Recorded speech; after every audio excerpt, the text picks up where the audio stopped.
Hello student, मैं हूँ रीना। आप देख रहे हो रीना एकेडमी चैनल। आप सभी का मेरे चैनल पर स्वागत है। मैं अपने आज के सेशन में आपके लिए लाई हूँ कक्षा 7 हिंदी पाठ्य पुस्तक वसंत भाग 2 का लेसन नंबर 6 रक्त और हमारा शरीर का संपूर्ण प्रश्न अभ्यास। तो स्टूडेंट्स के पिछले वीडियो में हमने इस पाठ के बारे में पढ़ा और समझा जाना था। आज इस वीडियो में आप सभी अंत तक बने रहे हमारे साथ। इस वीडियो के अंत तक आपको इस पाठ से संबंधित संपूर्ण प्रश्न अभ्यास देखने को मिलेंगे। तो आइए हम इसके प्रश्न अभ्यास को पढ़ते और करते हैं। तो इसमें पहला प्रश्न है पाठ से, रक्त के बहाव को रोकने के लिए क्या करना चाहिए। इसका उत्तर हम लिखेंगे। रक्त के बहाव को रोकने के लिए उस स्थान पर कसकर साफ कपड़ा बांध देना चाहिए, क्योंकि दबाव पड़ने पर रक्त का बहना कम हो जाता है। तो ये था स्टूडेंट पहले प्रश्न का उत्तर। अब दूसरा प्रश्न है हमारा, खून को भानुमति का पिटारा क्यों कहा जाता है। तो खून को भानुमति का पिटारा इसलिए कहा जाता है क्योंकि यदि सूक्ष्मदर्शी से खून की एक बूंद को देखा जाए तो उसमें लाखों की संख्या में लाल रक्त कण मौजूद मिलेंगे, जिसकी हम कल्पना भी नहीं कर सकते। इसके अलावा कुछ कण सफेद तथा कुछ रंगहीन होते हैं। तरल भाग प्लाज्मा होता है। इन्हीं विविधताओं के कारण खून को भानुमति का पिटारा कहा जाता है। तो स्टूडेंट ये है हमारे दूसरे प्रश्न का उत्तर। हमारा तीसरा प्रश्न है, एनीमिया से बचने के लिए हमें क्या क्या खाना चाहिए। इसका उत्तर हम लिखेंगे। एनीमिया से बचने के लिए हमें पौष्टिक आहार का सेवन करना चाहिए। हमें अपने भोजन में उचित मात्रा में हरी सब्जियां, फल, दूध, अंडे व गोश्त खाना चाहिए, ताकि हमारे शरीर को प्रोटीन, लौह तत्व और विटामिन मिलती रहे और रक्त की कमी न हो। तो ये है स्टूडेंट तीसरे प्रश्न का उत्तर। अब हमारा चौथा प्रश्न है, पेट में कीड़े क्यों हो जाते हैं, इनसे कैसे बचा जा सकता है। इसका उत्तर हम लिखेंगे। पेट में कीड़े दूषित जल तथा दूषित खाद्य पदार्थों यानी खाने वाले पदार्थों से होता है। इनसे बचने के लिए हमें साफ सफाई से बने खाद्य पदार्थों का सेवन करना चाहिए तथा हाथ धोकर भोजन करना चाहिए एवं स्वच्छ जल पीना चाहिए। तो ये हमारे प्रश्न नंबर 4 का उत्तर। अब अगला प्रश्न है, रक्त के सफेद कणों को वीर सिपाही क्यों कहा गया है। इसका उत्तर है, सफेद रक्त कणों को वीर सिपाही इसीलिए कहा गया है क्योंकि जब रोगाणु शरीर पर धावा बोलते हैं तो सफेद कण उन रोगाणुओं का डटकर मुकाबला करते हैं और शरीर पर इनका कुप्रभाव नहीं पड़ने देते। संक्षेप में बहुत से रोगों से हमारी रक्षा करते हैं ये जो सफेद रक्त कण यानी व्हाइट ब्लड सेल्स होते हैं। तो ये हो गया हमारे प्रश्न नंबर 5 का उत्तर। प्रश्न नंबर 6 है, ब्लड बैंक में रक्तदान से क्या लाभ है। इसका उत्तर हम लिखेंगे। ब्लड बैंक में रक्तदान से निम्नलिखित लाभ होता है। सभी ग्रुप के लोगों को रक्त उपलब्ध हो जाता है। ब्लड बैंक जरूरतमंदों को उनकी जरूरत का ब्लड आसानी से उपलब्ध कराते हैं। आपातकालीन स्थिति में ब्लड बैंक से ब्लड लेकर मरीज की जान बचाई जा सकती है, यानी ब्लड बैंक से हमें यही सब सुविधाएं मिलती है। अब हमारा अगला यानी नेक्स्ट प्रश्न है, प्रश्न नंबर 7, सांस लेने पर शुद्ध वायु से जो ऑक्सीजन प्राप्त होती है उसे शरीर के हर हिस्से में कौन पहुंचाता है। तो यहाँ पे ऑप्शन दे रखा है, सफेद कण, लाल कण, सांस नली और फेफड़े। तुम देखते इसका उत्तर। सांस लेने पर शुद्ध वायु से जो ऑक्सीजन प्राप्त होती है उसे हर हिस्से में लाल रक्त कण पहुंचाते हैं। तो ये है स्टूडेंट इसका उत्तर। अब नेक्स्ट है हमारा पाठ से आगे प्रश्न नंबर 1, रक्त में हीमोग्लोबिन के लिए किस खनिज की आवश्यकता पड़ती है। इसमें ऑप्शन है जस्ता, सीसा, लोहा, प्लेटिनम। तो इसका उत्तर हम देख लेते हैं। रक्त में हीमोग्लोबिन के लिए लोहा खनिज की आवश्यकता पड़ती है। ये हो गया इसका उत्तर। अब नेक्स्ट है प्रश्न नंबर 2, बिम्बाणु प्लेटलेट कण की कमी किस बीमारी में पाई जाती है। इसमें ऑप्शन है टाइफाइड, मलेरिया, डेंगू, फाइलेरिया। इसका उत्तर हम देखते हैं। बिम्बाणु प्लेटलेट कण की कमी डेंगू बीमारी में पाई जाती है। तो स्टूडेंट ये है इसका उत्तर। अब नेक्स्ट है हमारा भाषा की बात। प्रश्न नंबर 1 क, 4 महीने के होते होते ये नष्ट हो जाते हैं। इस वाक्य को ध्यान से पढ़िए। इस वाक्य में होते होते के प्रयोग से यह बताया गया है कि 4 महीने से पूर्व ही ये नष्ट हो जाते हैं। इस तरह के 5 वाक्य बनाइए जिनमें इन शब्दों का प्रयोग हो। यानी यहाँ पे 4 महीने से पूर्व क्या नष्ट हुआ था? जो हमारा लाल रक्त कण होता है, जो रेड ब्लड सेल्स होते हैं, वे नष्ट हो जाते हैं 4 महीने के होते होते। तो इसी के बारे में यहाँ बात की गई। तो जिस तरह से यहाँ पे होते होते शब्द का प्रयोग करके इस बात को कहा गया, उसी तरह हमको बनते बनते, पहुंचते पहुंचते, लेते लेते, करते करते इन शब्दों को जो है वाक्य बनाना है। तो इसको हम बनाएंगे इस तरह से। रोशनी के विवाह के बाद बनते बनते बिगड़ गई। तो ये हमारा बनते बनते से एक सेंटेंस बन गया। दूसरा है मैं ताजमहल तक पहुंचते पहुंचते रह गया। तो ये पहुंचते पहुंचते वाला सेंटेंस। अब नेक्स्ट है वह लाल साड़ी लेते लेते रह गई। तो ये लेते लेते वाला सेंटेंस। मैं सुबह से घर की सफाई करते करते थक गई। ये नेक्स्ट हो गया। अब नेक्स्ट है रोहन का काम होते होते रुक गया। तो स्टूडेंट ये हमारे हो गए वाक्य प्रयोग। अब नेक्स्ट है प्रश्न नंबर ख। इन वाक्यों को पढ़िए। सड़क के किनारे किनारे पेड़ लगे हैं, आज दूर दूर तक वर्षा होगी। इन वाक्यों में होते होते की तरह किनारे किनारे और दूर दूर शब्द दोहराए गए हैं, पर हर वाक्य के अर्थ भिन्न यानी अलग हैं। किनारे किनारे का अर्थ किनारे से लगा हुआ और दूर दूर का बहुत दूर तक। तो आप भी निम्नलिखित शब्दों का प्रयोग करते हुए वाक्य बनाइए और इनके अर्थ लिखिए। तो ठीक ठीक, घड़ी घड़ी, कहीं कहीं, घर घर, क्या क्या। तो ये हमारे शब्द है, इनसे हमको वाक्य बनाना और इसका अर्थ लिखना है। तो इसको हम इस तरह से लिखेंगे। तो स्टूडेंट पहले हम यहाँ पे शब्दों के अर्थ को देख लेते हैं। तो ठीक ठीक का अर्थ सही से, घड़ी घड़ी यानी हर क्षण या हर पल, कहीं कहीं मतलब एक या कम से कम, घर घर यानी हर घर में, क्या क्या यानी कितनी चीजें। तो ये हो गया इन शब्दों के अर्थ। अब हम इनका वाक्य प्रयोग करेंगे।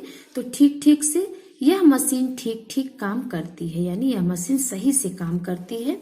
अब दूसरा है शब्द हमारा घड़ी घड़ी।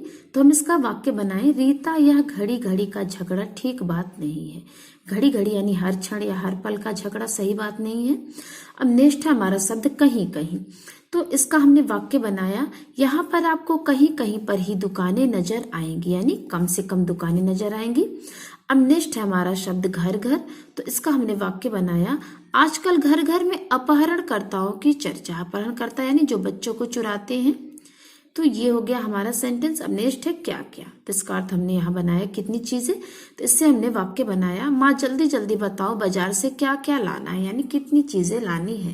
तो ये हमारा उत्तर हो गया। अब नेक्स्ट है इस पाठ में दिए गए मुहावरों और कहावतों को पढ़िए और वाक्य में प्रयोग कीजिए। तो हमारा मुहावरा है भानुमति का पिटारा, दस्तक देना, धावा बोलना, घर करना, पीठ ठोकना। तो इसका हम वाक्य प्रयोग करेंगे। सबसे पहला है भानुमति का पिटारा। इसका हमने वाक्य प्रयोग किया। मेरी नानी का संदूक तो भानुमति का पिटारा, यानी नानी के संदूक में बहुत सी चीजें रहती हैं, ऐसा लगता है कि खजाने जैसा। तो भानुमति का पिटारा का अर्थ है बहुत सारी चीजों का एक स्थान पर होना। अब नेक्स्ट है दस्तक देना। तो आधी रात को दरवाजे पर दस्तक से सभी लोग घबरा गए। दस्तक देना यानी दरवाजा खटखटाना। अब नेक्स्ट है धावा बोलना। तो लुटेरों ने गांव पर आधी रात को धावा बोल दिया। धावा बोलना यानी हमला करना। अब नेक्स्ट है घर करना। तो महंगाई के राक्षस ने हमारे देश में घर कर रखा है, यानी अपना जो है पैर जमा लिया है। अब नेक्स्ट है पीठ ठोकना, यानी शाबाशी देना। मंगल अभियान की सफलता से प्रधानमंत्री ने वैज्ञानिकों की पीठ ठोकी। तो ये हो गया हमारा वाक्य प्रयोग मुहावरों का। अब नेक्स्ट है कुछ करने को। अपने परिवार के 18 वर्ष से 50 वर्ष तक की आयु वाले सभी स्वस्थ सदस्यों को रक्तदान के लिए प्रेरित कीजिए और समय आने पर स्वयं भी रक्तदान करने का संकल्प लीजिए।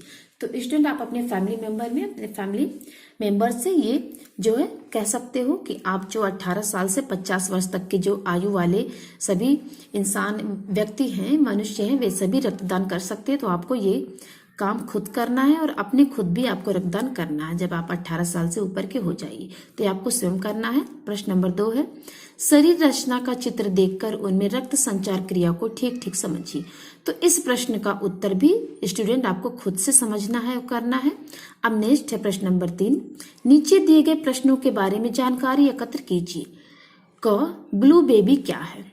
तो बच्चों ब्लू बेबी एक प्रकार का छोटे बच्चों में होने वाला रोग है जो खून की कमी से, आगे हम देख लेते हैं इसको। ब्लू बेबी नवजात शिशु में होने वाला एक रोग है जिसमें अगर शिशु का हृदय कमजोर हो तो उसे पर्याप्त ऑक्सीजन नहीं मिल पाता, जिससे धीरे धीरे उसका शरीर पीला होने लगता है, क्योंकि ऑक्सीजन की कमी से खून जो है वो सही रूप से पूरे शरीर में प्रवाहित नहीं करता। तो अगर स्टूडेंट जो शिशु होता है, छोटा सा बच्चा होता है, नवजात शिशु होता है, उसका अगर हृदय कमजोर है, उसका हार्ट जो है वो बहुत ज्यादा कमजोर है, तो उसको जो ऑक्सीजन नहीं मिल पाता है, तो ऑक्सीजन की कमी से उसका शरीर पीला होने लगता है, और जो खून होता है वो पूरे शरीर में दौरा नहीं कर पाता है, पूरे शरीर में प्रवाहित नहीं हो पाता, बह नहीं पाता है, तो बच्चे का जो शरीर है वो नीला मतलब पीला होने लगता है, तो उसी को ब्लू बेबी नाम दिया गया है। तो ये हो गया इसका उत्तर। अब नेक्स्ट है प्रश्न ख, रक्त के जमाव की क्रिया में बिम्बाणु प्लेटलेट का कार्य क्या है? यानी जब रक्त को जमाने की जरूरत होती है उसमें बिम्बाणु क्या काम करते हैं? इसका उत्तर हम लिखेंगे।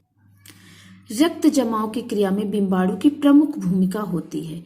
चोट लगने पर या जख्मी होने पर रक्त के तरल भाग प्लाज्मा में एक विशेष किस्म की प्रोटीन होती है जो रक्त वाहिका की कटी फटी दीवार में जाला बुन देती है। बिम्बाणु इस जाले से चिपक जाते हैं और इस तरह दीवार में आई दरार भर जाती है और रक्त का बहाव बंद हो जाता है। तो स्टूडेंट ये था रक्त के जमाने में बिम्बाणु यानी प्लेटलेट का काम। अब नेक्स्ट है हमारा प्रश्न नंबर ग, रक्तदान के लिए कम से कम कितनी उम्र होनी चाहिए? इसका उत्तर हम लिखेंगे।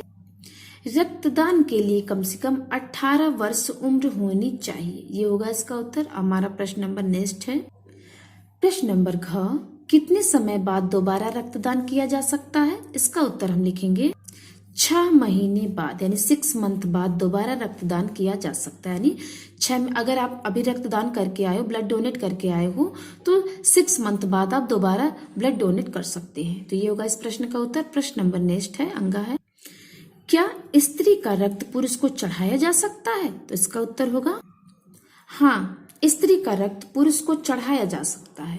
बस इसमें क्या होना चाहिए कि जो ब्लड ग्रुप है वो मैच होना चाहिए, यानी जो रक्त समूह है वो मैच होना चाहिए। बल्कि मतलब इसमें ये नहीं है कि स्त्री का रक्त है या फिर पुरुष का रक्त है, किसी के रक्त को किसी को चढ़ाया जा सकता है, बस खाली ब्लड का जो ग्रुप है वो मैच होना चाहिए। अब नेक्स्ट है प्रश्न नंबर 4, शरीर के किसी अंग में अचानक रक्त संचार रुक जाने से क्या क्या परिस्थितियां उत्पन्न हो सकती हैं?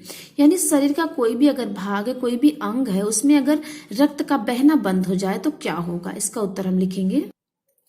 शरीर के किसी अंग में अचानक रक्त संचार यानी रक्त का बहना बंद हो जाए तो मनुष्य का वह अंग सही रूप से काम करना बंद कर देता है। यानी जिस भी जो बॉडी का पार्ट है उसमें अगर शरीर में रक्त नहीं प्रवाहित होगा, नहीं बंद चलेगा, मतलब नहीं फैलेगा, तो वो जो अंग होगा, जो बॉडी का पार्ट होगा, वो काम नहीं करता है। और कई बार इतनी गंभीर समस्या पैदा हो जाती है कि जिस स्थान में रक्त संचार नहीं होता वहां के रुके हुए खून में जहर फैल जाता है। यानी अगर पूरी बॉडी में रक्त नहीं दौड़ेगी तो जो खून एक ही जगह रुक जाता है तो वो खून जो विषैला हो जाता है और उस अंग को काटने तक की नौबत भी आ जाती है। मतलब इतनी गंभीर परिस्थिति आ जाती है कि वो खून अगर पूरे शरीर में नहीं फैलेगा, एक ही जगह पर स्थान पे रुक जाता है, तो वो जहरीला हो जाता है खून। तो मतलब नतीजा यह होता है कि कभी कभी मनुष्य के उस पार्ट को काटना भी पड़ता है। तो इस तरह से बहुत ही खतरनाक होता है। किसी भी मनुष्य के शरीर में खून रुकना नहीं चाहिए, वो बहना ही चाहिए पूरे शरीर में, उसका आना जाना मतलब एक समान क्रिया में होना चाहिए। तो स्टूडेंट ये था हमारे संपूर्ण प्रश्न अभ्यास। तो कैसी लगी आपको हमारी वीडियो? अगर हमारी वीडियो आपके लिए हेल्पफुल है तो प्लीज हमारे चैनल को सब्सक्राइब और वीडियो को लाइक करना ना भूलें। तो मिलते हैं हम आपसे अपने अगले वीडियो में, तब तक के लिए धन्यवाद।